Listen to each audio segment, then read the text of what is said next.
Project Mercury, America's all ahead, all at once, initial step in manned space exploration. October 1958. Project Mercury went to work. Assembled a team of scientists, engineers, and technicians to manage America's manned spaceflight programs, to select and train the men who would be the free world's first space pilots, the 7 Mercury astronauts.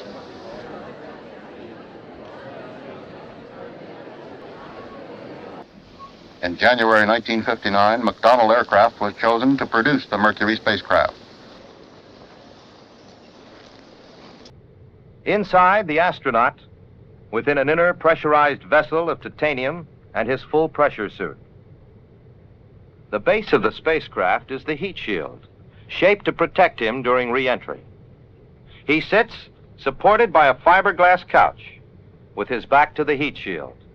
Each astronaut sat for his portrait in plaster to form a mold from which a precisely contoured fiberglass couch could be fashioned, as personalized as his fingerprint. The couch, conforming exactly to the shape of his body, would fully support him, regardless of the acceleration stresses imposed. He can look out of a rectangular window that slopes down in front of him, while directly in front of him is his instrument panel and a large lens on which the area seen by his periscope is displayed. Just above and left of the lens is an Earth path indicator, constantly showing the astronaut his ground position on a tiny globe and his landing point.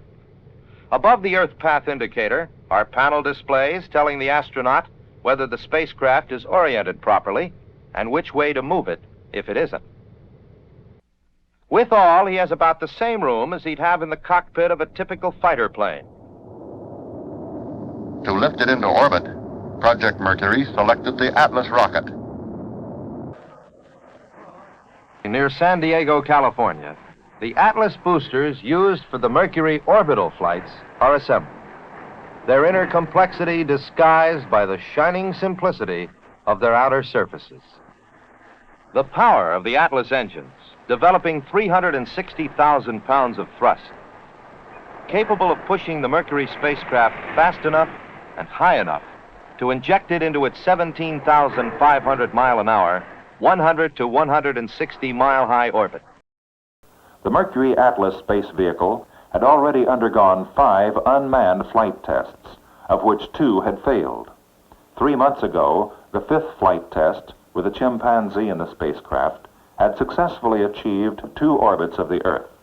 The test objectives for the MA6 mission of Friendship 7 were simple and clearly defined: to evaluate the performance of a manned spacecraft system in a 3-orbit mission and evaluate the effects of spaceflight on the astronaut. Project Mercury named astronaut John Glenn to pilot America's first manned orbital flight. Astronaut John Glenn of New Concord, Ohio, Lieutenant Colonel, United States Marine Corps.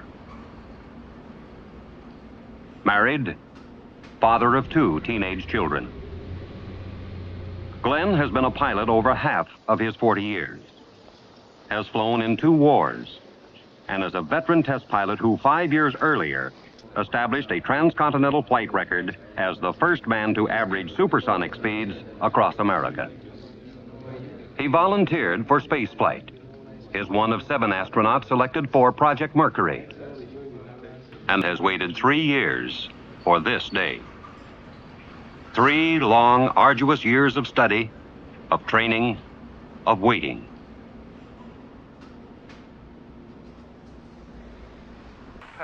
John, you've ridden both sea level and altitude G rides now. Do you really notice any particular effect of the altitude runs as compared to the sea level runs on your breathing? Well, no, very little. I know we've had some discussion about this in the past, and we have different opinions on that. I happen to be one that just doesn't particularly notice much difference in breathing between sea level and altitude. I seem to use the same breathing patterns, the same straining patterns. I don't notice much difference at all. I'm very interested in the sustained G runs. Did you notice any change in the difficulty of breathing as the sustained G run progressed? Well, no, and I was looking for changes too, just like that, and I didn't seem to notice much difference in it. I hit my G plateau, the 90-second plateau, and set up my breathing pattern, or had it already established before we got there, really.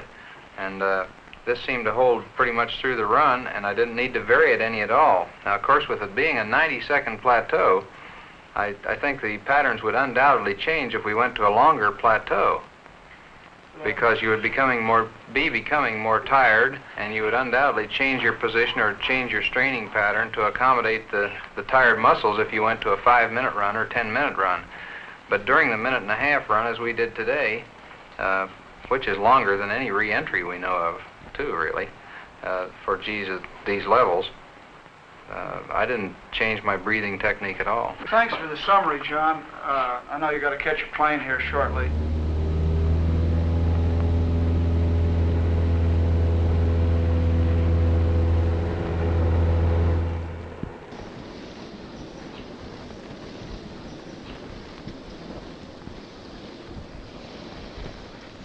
Sheathed in plastic, the spacecraft arrives at Cape Canaveral.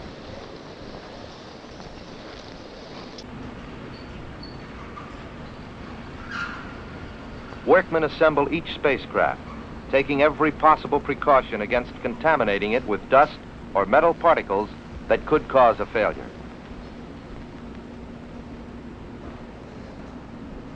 The fiberglass contoured couch is installed.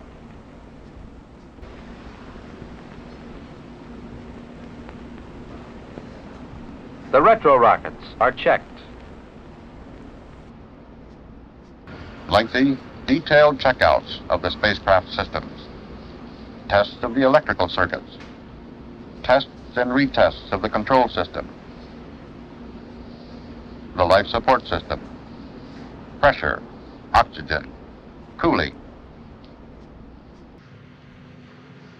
Outside on launch pad number 14, the Atlas rocket, Atlas 109D, was raised into position.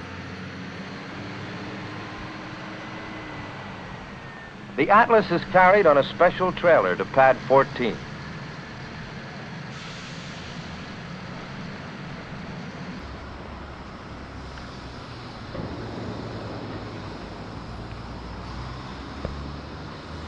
And then is slowly and carefully raised to its position in the gantry.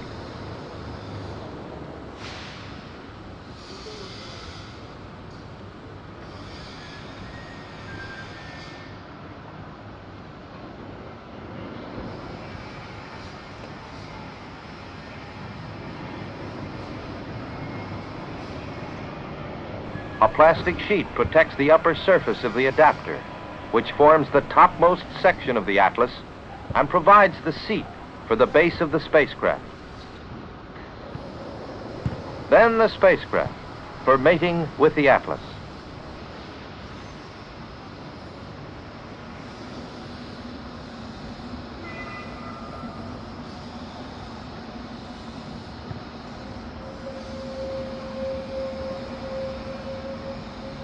The adapter is checked for the last time, and then the spacecraft is cautiously lifted to the 11th level, swung gently in above the adapter, and then lowered into position.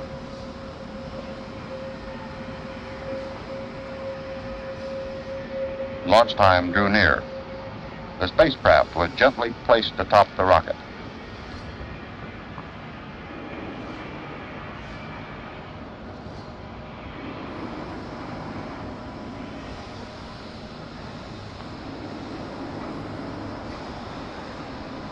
Then finally, the escape tower, hoisted and placed. This would be a mission of science, a mission of peace. The name of the spacecraft, Friendship 7. It was January 27, 1962, and the countdown for Mercury-Atlas flight number 6, with John Glenn at the controls, was underway.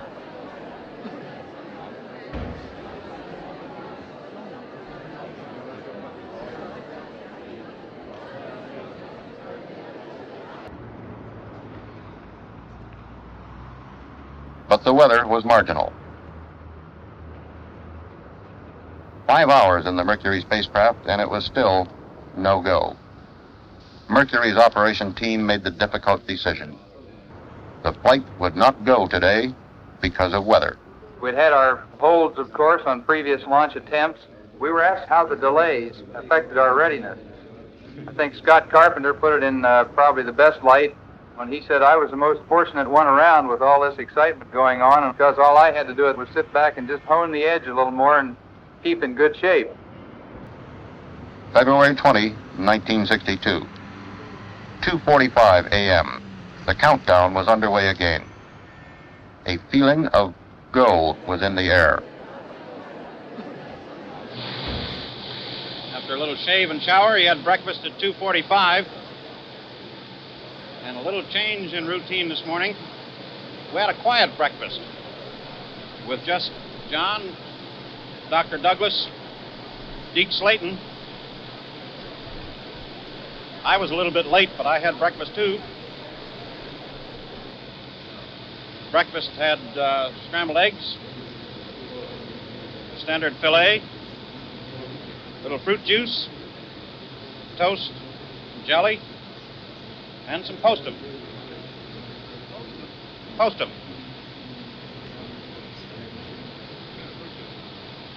Orange juice. Orange juice. This is Florida, you know. 3 a.m. Mercury doctors agreed the astronaut was go. Medical sensors, tiny devices to constantly monitor John Glenn's physical condition, were carefully attached. 4:30 a.m. The count was T-minus 120 minutes and holding. John Glenn wriggled into his snug-fitting spacesuit. But soon it would be outer space, and so John Glenn must be suited up. The frail body of man cannot, after all, survive without elaborate protection. His silvery spacesuit is another backup protection against the hostile elements. Colonel Glenn appeared at ease and unconcerned about the dangers he must have known that he faced. 5:01 a.m. The trip to the launch pad. Inside the hangar, and there comes Colonel John Glenn, the astronaut, walking along carrying his portable air conditioning unit. It seems to be a new type of unit this time. Walking beside him is the doctor, Bill Douglas, and up the 4 steps now and into the transfer van. His helmet is on this morning. He's not carrying it in his hand. A couple of the doctors and technicians boarding the van with him.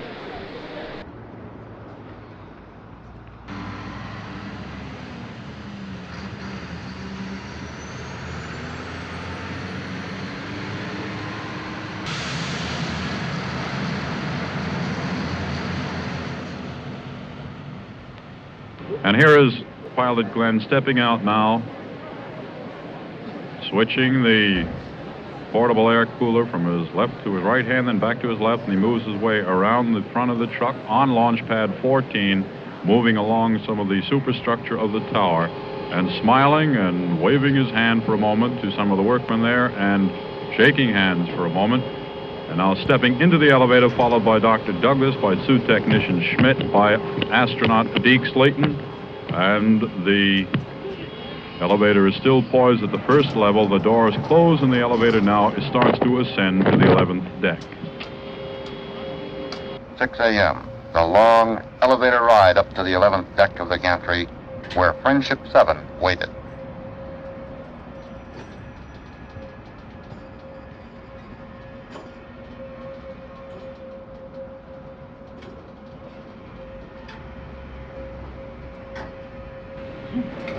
Inside the 11th deck white room, astronaut Glenn steps in and is patted on the arm by a couple of the workmen on the 11th deck who are dressed in their white smocks and white caps. The astronaut shakes hands with another member of the white room crew, stands off to the side, and if he follows custom and simulations, probably is asking the pad leader, where does the pad crew stand in the count? In short, is the spacecraft ready to receive him? 6:03 a.m.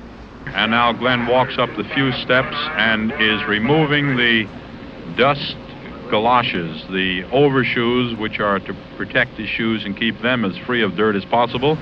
And momentarily, they're off now, and puts his right then left foot in and moves in first part of his body through the hatch, holding on with both hands for a moment or so, then with one hand on a hold bar above the relatively small hatchway, making his way very carefully into the capsule, into the spacecraft, and is being helped by the suit technician Joe Schmidt and by a NASA technician, the NASA inspector. The day on the 20th, though, that morning, as the weather started to clear and we could see the big blue holes coming up, I really felt that we were in a go condition at that time, because the booster was ready and everyone, I think, sort of gets go fever when you get all conditions set right. I think everyone was excited that morning. 7:52 a.m. A broken hatch bolt was repaired and the astronaut was sealed inside the spacecraft. 6:25 a.m. The count was resumed. 8:20 a.m. The gantry was rolled back, leaving Mercury-Atlas flight number 6 poised like an arrow, aimed at the heavens.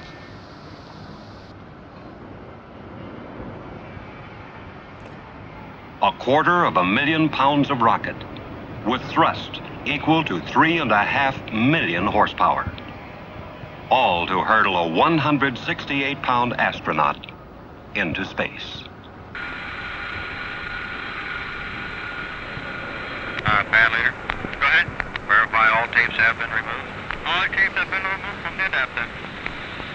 Can you find out if they want to have the television cameras coming up? Stations. Gantry is in launch position. AMR, CNS band beacons are on. Start interrogation in 1 minute.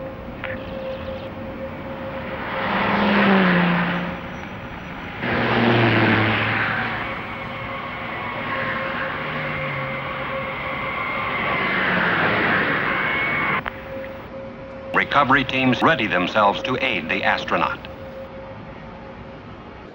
From nearby beaches, thousands of visitors watched. And from the press site, 1.5 miles from the launch pad, hundreds of newsmen, radio and television representatives broadcasted every drama-packed moment to the people of America and to every nation on Earth.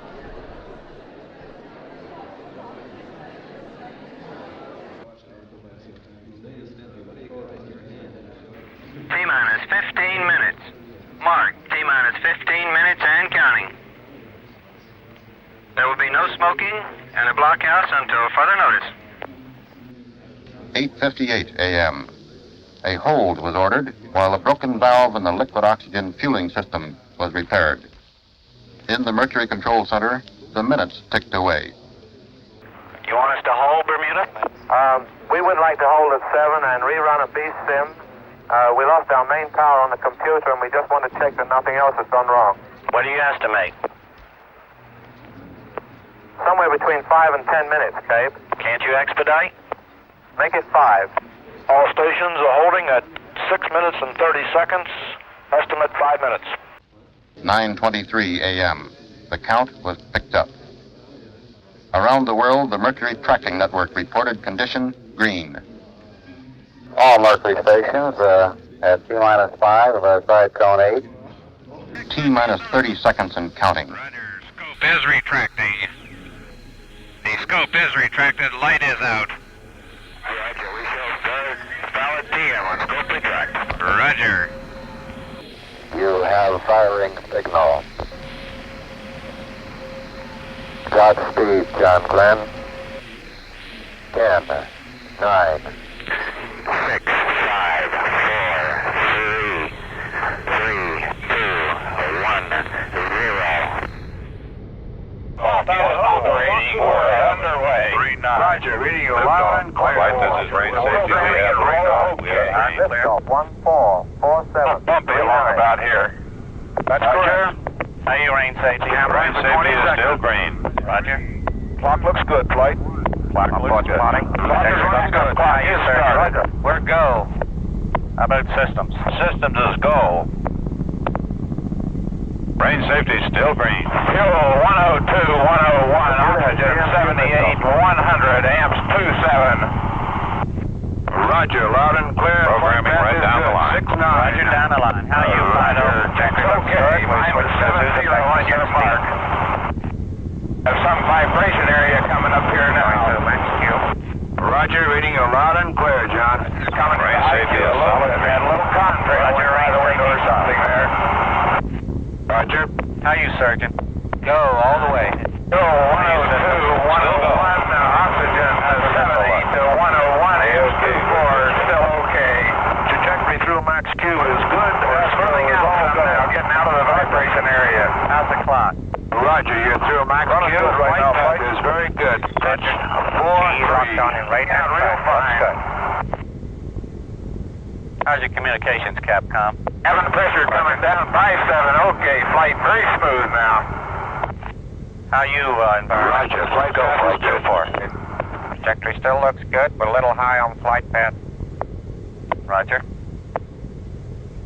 How do you look, range safety? Cabin pressure is holding at 6-1, okay. Cabin holding at 6-2 here. Cabin pressure holding at 6.1. Had some oscillations, but they seem to be down 6.1. That's affirmative. You read in 2 minutes. Roger, read you loud and clear. And fuel is 101, oxygen 78 to 102. Ease are building to 6. Roger, reading you loud and clear. Flight path looks good. Pitch 25, stand by for Pico. Roger, Pico. Pico. Confirms Pico. Roger. Let's see the tower go. I saw the smoke go by the window. Staging. Roger, we confirm staging on TM. Roger. How are you, Sergeant? Go. We'll have about 1.5 G. How about environment? Go, flight. Rest over. We still go. We lost the pitch scanner probably, but still go condition. All right. There's the tower. We lost the pitch scanner. Still go condition. Sight way out. Tower 7, Roger. We confirm on TM. Edison Tower is green. Roger, Captain. Roger. All systems go. 30 seconds to go. 7, 8, 100. About 30 seconds to go. Pressure holding steady at 5, 8. Amplitude 26. All systems are go. 20 seconds. Roger. 20 seconds to Seco. Roger. Data looks very quiet. Coming in nice. Flight path looks very good. 10 seconds. 10 seconds. Flight path still looks good. Roger. Roger, Cape. Flight recovery. Flight range safety, we're through the gates. Roger. Seco. Positive grades fired. Okay. Roger. Roger, 0G, and I feel fine. Capsule is turning around. Oh, that view is tremendous. Roger, turnaround has started. Roger, capsule turning around, and I could see the booster during turnaround just a couple of 100 yards behind me. It was beautiful. Roger, 7, you have a go, at least 7 orbits. Roger, understand go for at least 7 orbits.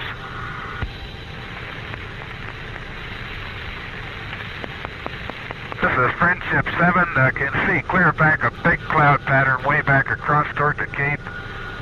Beautiful sight. Roger, still reading the loud and clear. Next transmission, Bermuda. At a speed of 17,500 miles per hour, it takes only 88 minutes to circle the globe. As the spacecraft orbited the Earth, it was passing from one tracking station to another.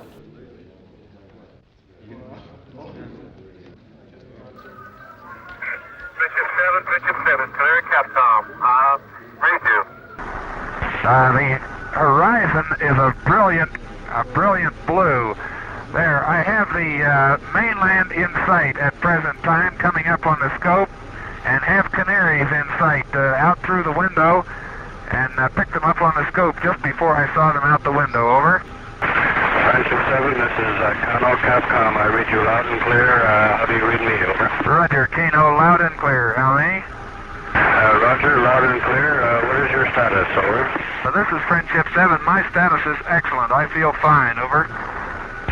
Roger, I monitored part of your transmission over Canary and heard your comments on the weather over Africa. Will you give us status report? Over. Roger, this is Friendship 7, fuel 9098, oxygen 78, 100, cabin pressure holding 5.6 at present time. Have very little dirt floating around in the capsule, just a little bit, and preparing to take xylos pill at present time. Roger, Friendship 7, I am taking xylos pill now. Roger, Friendship 7, understand. This is Friendship 7, going to UHF low for check, over. Roger, Friendship 7. Friendship 7, this is Zanzibar Contact, transmitting on HFU, HFU, copy over. Roger, Zanzibar Contact, read you loud and clear. Control fuel is 9098. Cabin pressure 5.6 and holding oxygen 7.5, 100, over. Across Africa, then watching the sunset over the Indian Ocean. Indian Contact, Friendship 7, had a beautiful sunset and can see the light way out almost up to the northern horizon.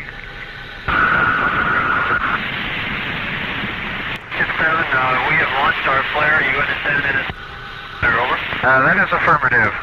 This is Friendship 7, negative. I don't have anything in the scope or out the window. Hello, Monsieur Contact. This is Friendship 7, reading you loud and clear. How me? Roger, Friendship 7, Monsieur Capcom. How me, over? Roger. How you doing, Gordo? We're doing real fine up here. Everything is going very well. Over. John, you sound good. Roger. Control fuel is 90-100. Oxygen is 7.5. 100 amps are 2.2. All systems are still go, having no problems at all. Control system operating fine. Over. Roger. I do have lights in sight on the ground. Over. You understand it? Just off to your right there? That's affirmative. Just to my right, I can see a big pattern of lights, apparently right on the coast.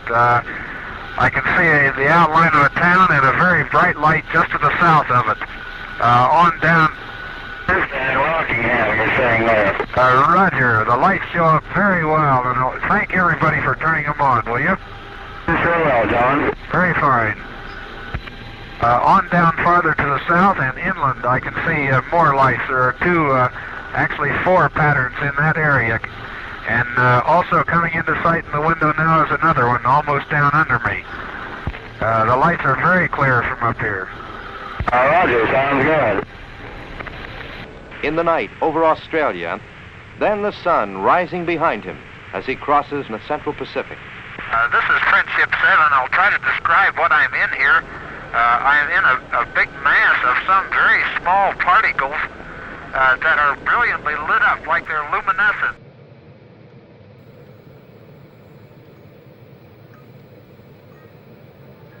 Wyman, Friendship 7 on UHF. Do you receive? Over. Roger, Friendship 7, loud and clear.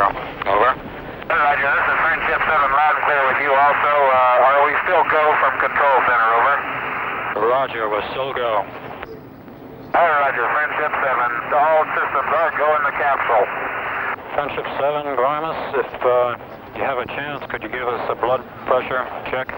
Over. Roger, Friendship 7, we'll give blood pressure check. I still have some of these particles that I cannot identify coming around the capsule occasionally. Over. Roger, how big are these particles? Over.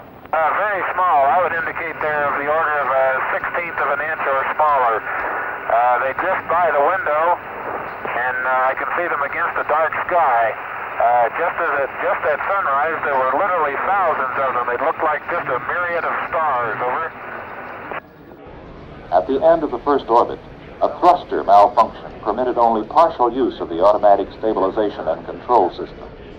Astronaut Glenn took over and controlled the spacecraft manually. This is Friendship 7. It drifts out about 20 degrees to the right, and then gets a large pulse to kick it back over to the left. It goes in about, the rate runs over to about 3 degrees per second to the left. It's drifting again in yaw, over. And once again pulse through. Cape Contact, you read, over. Roger, Cape Contact, Friendship 7, over. Flight, I think we ought to leave and fly by wire, don't you? Affirmative. This is Friendship 7. What appears to have happened is I believe I have no 1 pound thrust in left yaw. So it drifts over out of limits and then hits it with the high thrust, over. Roger, 7, we concur here. I recommend you remain fly by wire. Roger, remaining fly by wire.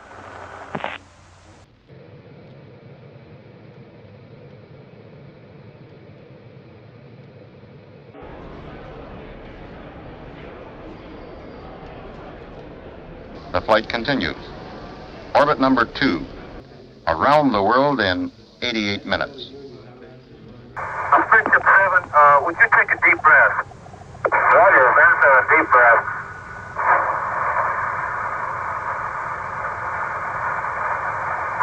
That's good. This is Friendship 7. Have Cape Verde Islands in sight off to my left, over. Roger, understand. Friendship 7, your medical status is excellent. Roger, Friend 7.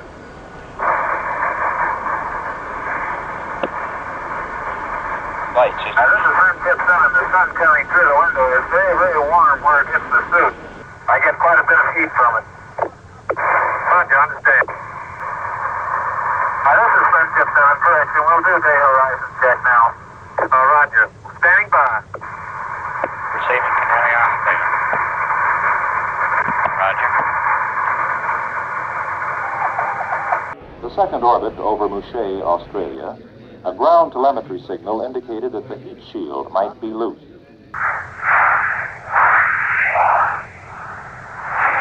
Friendship 7, Mouchet, Capcom. How do you read now? Over. Read you loud and clear. On me, over. All right, reading you loud and clear. Will you confirm that your landing bag switch is in the off position? Over. That is affirmative. Landing bag switch is in the center off position. All right, you haven't had any banging noises or anything of this type at higher rates? Negative. All right, they wanted this answer. Masked behind that routine report, the first hint of potential disaster. It came when astronaut Cooper relayed a request from Mercury Control, asking Glenn to check the status lights for the capsule's landing impact bag. Glenn reports status normal, but ground stations are now receiving an ominous chilling signal, an indication that the heat shield on Friendship 7 seems to have come loose. Friendship 7, Hawaii contact. Hawaii, Friendship 7, over. Roger, understand. Do you still consider yourself go for the next orbit? That is affirmative. I am go for the next orbit. Roger, understand. At present time, ground concurs. Hello, California contact, Friendship 7, loud and clear. How me? Roger, Friendship 7. This is California Capcom. Read you loud and clear, John. Roger, receiving you much better now, Wally. Very good. John, the Aeromeds are real happy with you. You look real good up there. All right, fine. Glad everything's working out. I feel real good, Wally. No problems at all. Good show. We're real pleased to let you goodbye this time. We'll see you next time around. Bermuda, Friendship 7, it's over to you, over. Roger, this Friendship 7 has a Cape in sight down there. It looks real fine from up here. As you know. Yay, verily, Sonny. Okay, this is Bermuda. Go ahead. We have TM solid, below 1060. I can see the whole state of Florida just laid out like on a map. Beautiful. Very good. Even from this position out here, I can still see clear back to the Mississippi Delta. Orbit number 3. Out in the Atlantic, the recovery forces are ready.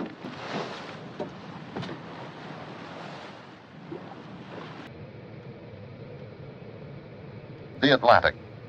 Columbus crossed it in 3 months.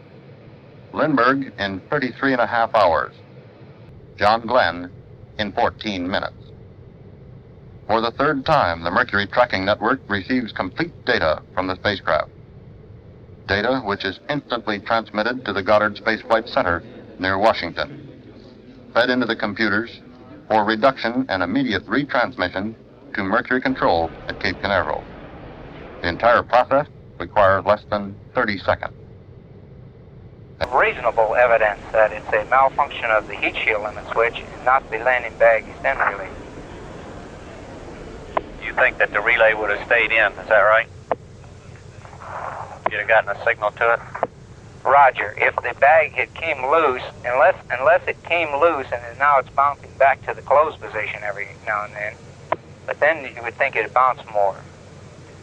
But one thing that you'd think the straps would hold the thing on, though, Ed. The retro straps. That's Roger. They would hold it on. There's no question about it. A decision was made by Mercury Control to program re-entry with the retro rocket package in place. Friendship 7, we say Capcom. How now, over? This is Friendship 7. In 45 more seconds, I'd like to have you send a message for me, please, over.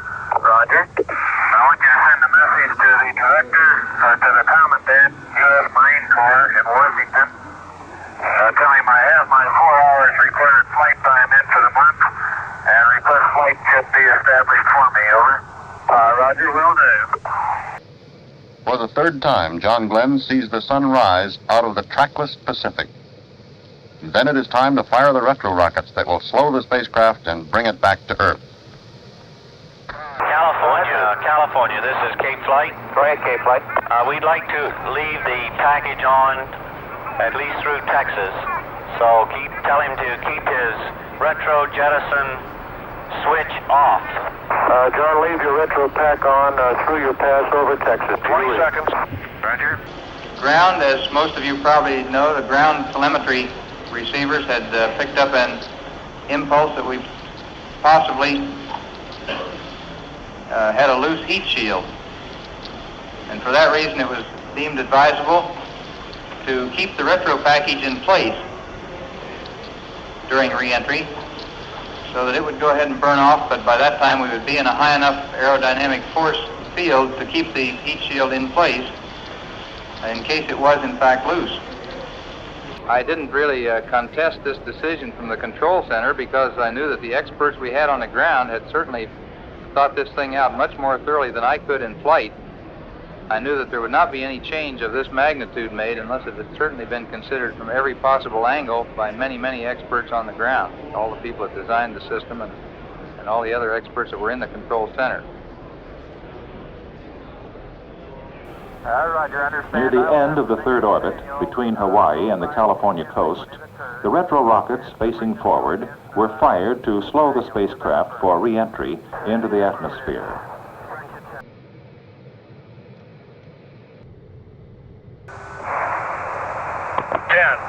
9, 8, 7, 6, 5, 4, 3, 2, 1. Fire. Retro fire. Roger. Retros are firing. Oh, Roger, baby. DC current peg at 09. Feels like I'm going back toward Hawaii. Don't do that. You want to go on the East Coast.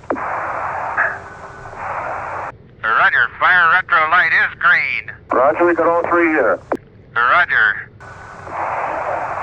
What time did you have, California? Roger. Retros have stopped.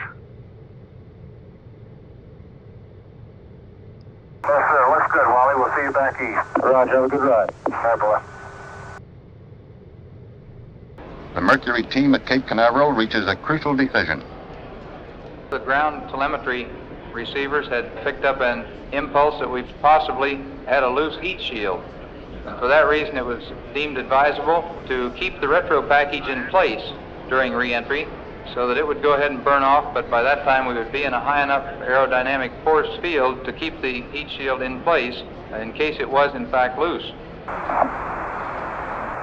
This is Texas Capcom Section 7. We are recommending that you leave the retro package on through the entire re-entry. This means that you will have to override the 05G switch, which is expected to occur at 044353. This also means that you will have to manually retract the scope. Do you read? This is Friendship 7. What is the reason for this? Do you have any reason? Over. Not at this time. This is the judgment of Cape Flight. Roger. Say again your instructions, please. Over. I didn't really contest this decision from the control center because I knew that the experts we had on the ground had certainly thought this thing out much more thoroughly than I could in flight. I knew that there would not be any change of this magnitude made unless it had certainly been considered from every possible angle by many, many experts on the ground, all the people that designed the system and all the other experts that were in the control center. Roger, understand. I will have to make a manual 05G entry when it occurs. And bring the scope in manually. Is that affirmed? That is affirmative. Friendship 7. Roger. Say again. Hey, folks, do you have any comment on these instructions? Negative. We'll talk to him when he gets over here as to why he wanted to come in that way. All right, here. John, to go to reentry attitude. We'll go to the reason for this action when you're in view. Do you read? Roger, Friendship 7. 7, this is Cape, over. Go ahead, Cape, Friendship 7. Stand by. This Friendship 7, going to fly-by-wire. I'm down to about 15% on manual. All right, you're going to use fly-by-wire for and we recommend you do the best you can to keep a zero angle during re-entry. Over. Roger, Friendship 7.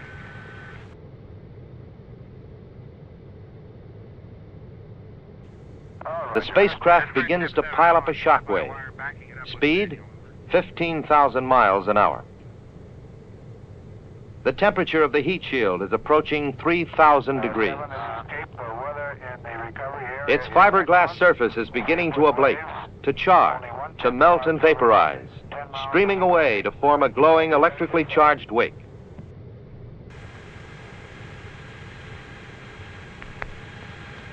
7, this is Cape, over. Go ahead, Cape, you're ground, you're going out. We recommend that you jettison the retro pack upon reaching 1 to 1.5 G. Do you understand? Over? Suddenly, all contact with John Glenn and Friendship 7 is lost. Radio and telemetry contact falters, stops, blocked by the cloud of charged air. 7, this is Cape, transmitting blind. Recommend that you... This is Friendship 7. I think the pack just let go. The straps on the retro pack broke loose, and I felt a bump on the capsule and thought that the retro package had jettisoned as it was supposed to do. Apparently this was not true, but I thought so at the time.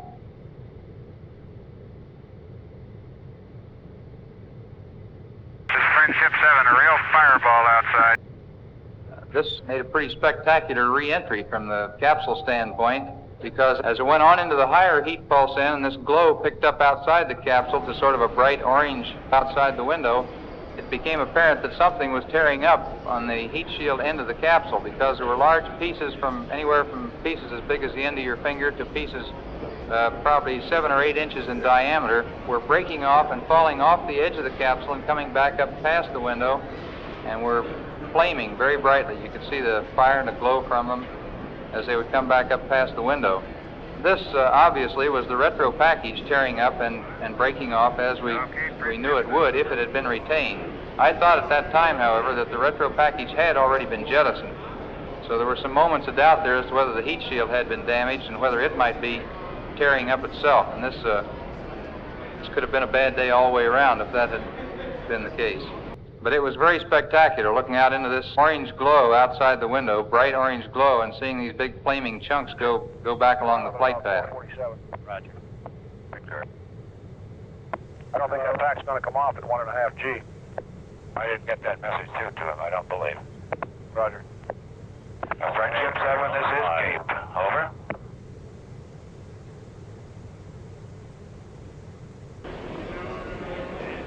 Friendship 7, this is Cape. Over. The thickening atmosphere breaks his descent, slowing Friendship 7 from 17,500 miles an hour to 1,300 miles an hour in slightly over 3 minutes. And the forces of gravity slam against John Glenn until he weighs 8 times his normal weight. Friendship 7, this is Cape. How do you read? Over. Roger, your impact point is within 1 mile of the uprange destroyer. Voice call Steelhead, over. This is Cape estimating Grove at 0450, over. You're 0450. Okay, we're through the peak G now. Seven, this is Cape. What's your general condition? You feeling pretty well? My condition is good, but that was a real fireball, boy. I had great chunks of that retro pack breaking off all the way through.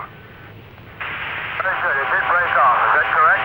Roger. Altimeter off the peg indicating 80,000. Roger. Radio loud and clear. Rocking quite a bit. I may still have some of that pack on. I can't damp it either. Seven, this is Cape. Did you read you will be within 1 mile of the uprange destroyer? You tell me weather is very good, over. Friendship 7, going to drogue early. It's a rocky out. Drogue is out. Roger, understand the drogue is out. Roger, drogue came out at 30,000 in about a 90-degree yaw. Roger, is the drogue holding all right? Roger, drogue looks good. Roger. Scope did not come out. Did your re-entry checklist?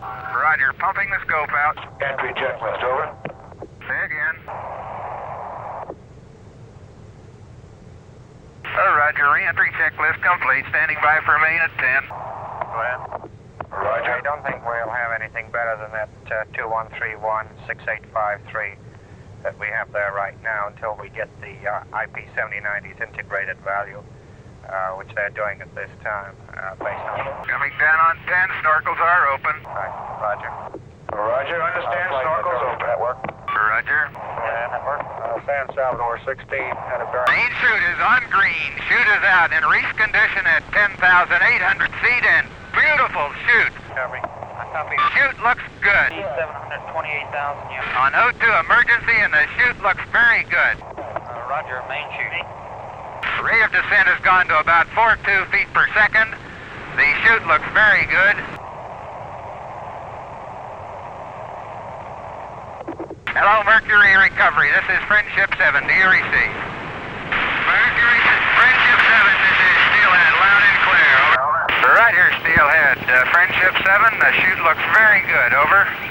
Steelhead is the code name for the destroyer Noa, waiting to recover Friendship 7. Roger. That's affirmative. Descent is normal, indicating 40 feet per second. Carrier on the 10 south. Contact with the destroyer.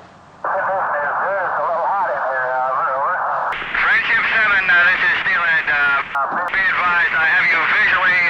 TF on my radar. I am heading out for you now. You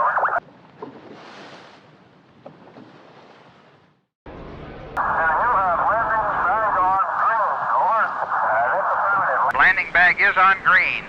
Friendship 7, ready for impact, almost down. Mercury Control. The USS Noa reports the spacecraft is on the water and is now attempting to make voice contact with the pilot. Landing time is estimated at 2:43 p.m. Eastern Standard Time.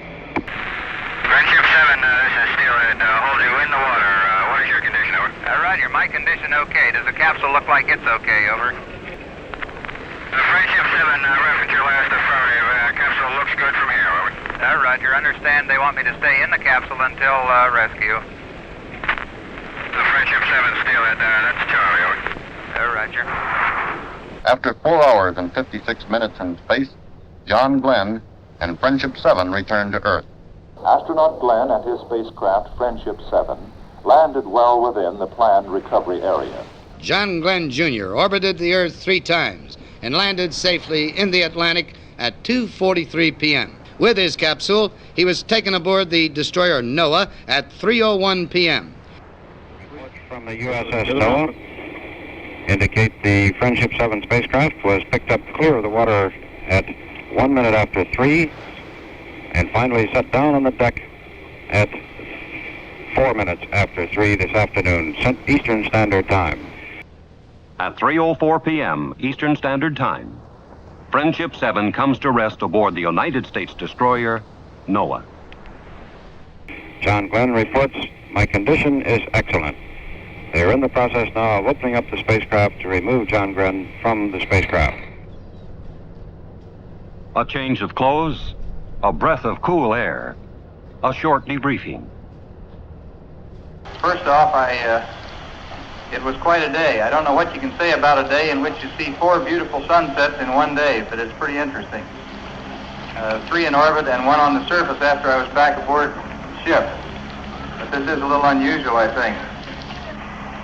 Glenn leaves the Noa, heading for the aircraft carrier Randolph. We had some problems during the flight. The automatic stabilization and control system was causing some difficulty. Didn't appear to be correcting up the way it should.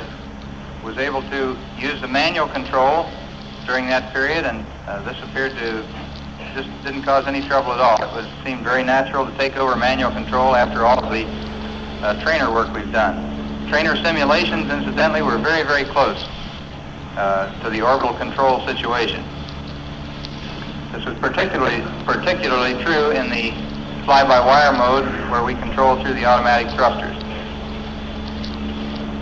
When we started having this problem at the end of the first orbit, I was largely on manual control from there on till the end of the flight. Some of the other observations we had planned to make had to go by the board while I tried to work out the control system problems. And we spent most of the last 2 orbits working on this, making some other observations, but largely concentrating probably 90% of the time on the control system. As to the effect of zero-G, this of course is one of the big things that we have wondered about through the early phases of the program. We extended this realm of weightlessness, of course, during the redstone shots that Al and Gus had, and we're extending it farther here. And I'm very happy to report that there just was no ill effect at all that I got from zero-G. It was very pleasant, as a matter of fact.